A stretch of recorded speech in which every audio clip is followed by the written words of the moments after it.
జై శ్రీరామ్. అందరికీ నమస్కారం. వెల్కమ్ టు న్యూస్ అఖండ.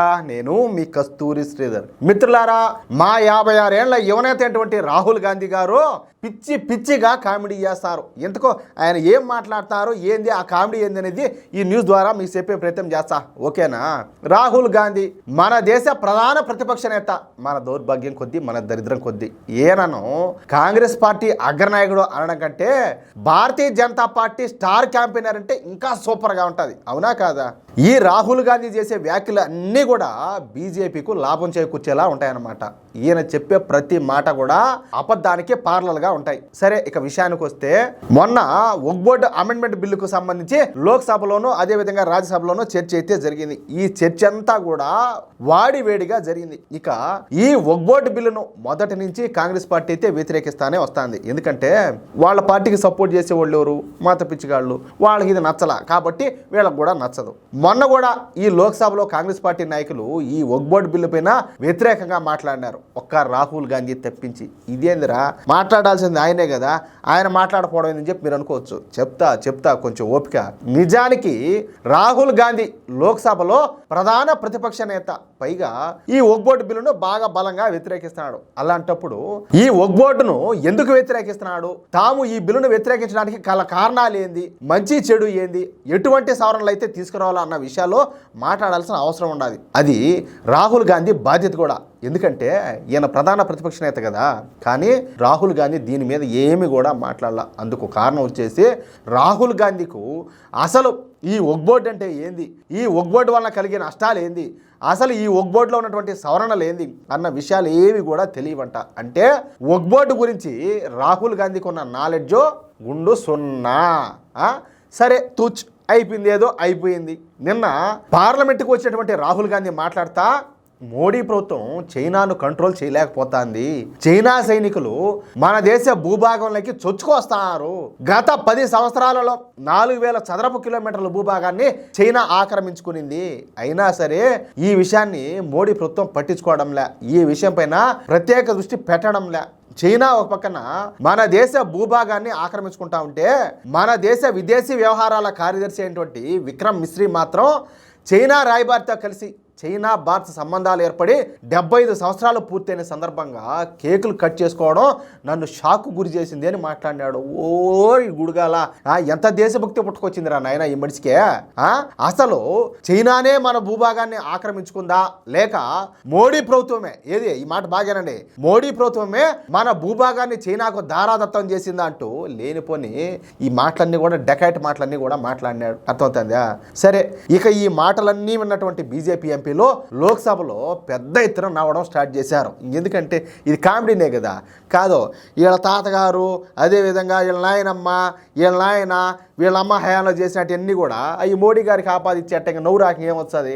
రాహుల్ గాంధీ మంచి జోక్ వేసాడని చెప్పేసి అందరూ కూడా రాహుల్ గాంధీని ఒక జోకర్ లాగా చూశారు పార్లమెంట్లో. ఇక బీజేపీ నాయకుడైనటువంటి అనురాగ్ ఠాకూర్ మాట్లాడతా, నాయన రాహుల్ గాంధీ, చైనా ఆక్రమించుకున్నటువంటి 4000 చదరపు కిలోమీటర్ల భూమి మీ యూపీఏ హయాంలోనే, అంటే మీ కాంగ్రెస్ ప్రభుత్వం రూలింగ్లో ఉన్నప్పుడే చైనా అయితే ఆక్రమించుకునేది. మన్మోహన్ సింగ్ ప్రధానిగా ఉన్న సమయంలోనే మీ అమ్మగారు అంటే సోనియా గాంధీ గారు వెనక నుండి నడిపించాలనేది కదా దేశాన్ని, ముందు ఆయన్ని పెట్టా. అప్పుడే ఆ సమయంలోనే ఈ 4000 చదరపు కిలోమీటర్ల భూభాగాన్ని చైనా అయితే స్వాధీనం చేసుకునేది.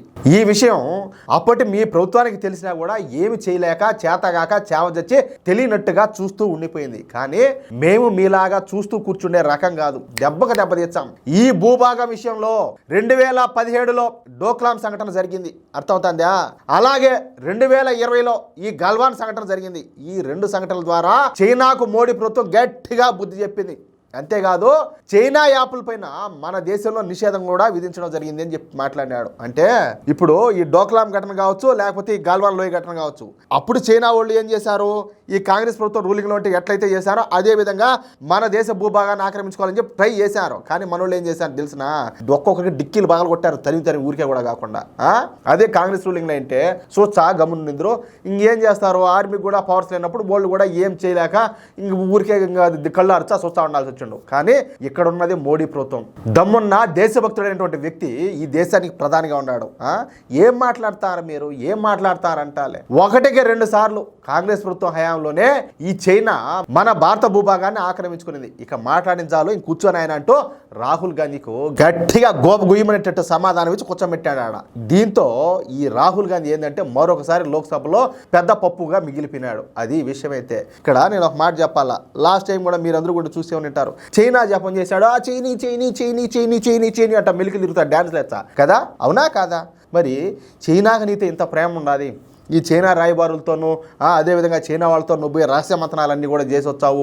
వియత్నాం పోతావు, థాయిలాండ్కి పోతావు, ఎందుకు పోతున్నావో తెలియదు, దేనికోసం పోతున్నావో తెలియదు, ఎవరోని కలుస్తావో తెలియదు. అదేవిధంగా అమెరికాకు పోతావు, అమెరికాకు పోయి భారతదేశం గురించి చులకనగా మాట్లాడతావు, నీచంగా మాట్లాడతావు, హిందువులంటే లెక్కలేనితనంగా మాట్లాడతావు, హిందువులందరినీ అవమానిస్తావు.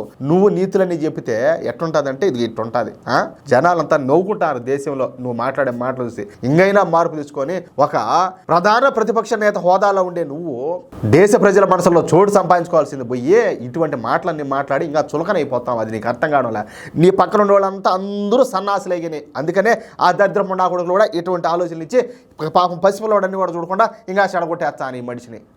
ఆ శామ్ పిట్రాడు ఇటువంటి వాళ్ళంతా చాలా మంది ఉన్నారు, గాలి వాళ్ళంతా కూడా ఇటువంటి లేనిపోయిన ఆలోచనలన్నీ గెలిపించేది. చిన్నపిల్లవాడని కూడా చూడకుండా ఏది చెప్తే అది తింటా ఉంటాడని చెప్పి ఈ మనిషి చేత ఇట్లా మాటలని కూడా మాట్లాడిపించేది.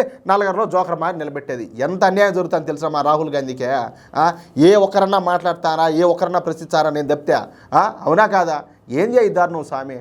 కనీసం పసిబిడ్డ ఏదో కనీసం మెచ్యూరిటీ లేదు, ఎట్టా ఈ మనిషిని ఏదన్నా కొంచెం సక్రమంగా తీర్చిదిద్దామని లేకుండా లేనిపోయినట్టు ఎన్ని చెప్పేది ఆ మనిషి ఇంకా జడగొడతారు. అసలే రాజ కుటుంబం నుంచి వచ్చినటువంటి చివరి వారసుడు అయిపోయినా ఆ మరి చేయొచ్చు ఆ మనిషిని? తప్పు కదా? తప్పా కాదా అంటాలే. అది మిత్రులారా, ఈ న్యూస్ కనుక మీకు నచ్చినట్లయితే ఖచ్చితంగా ఈ న్యూస్ నలుగురికి షేర్ చేయండి.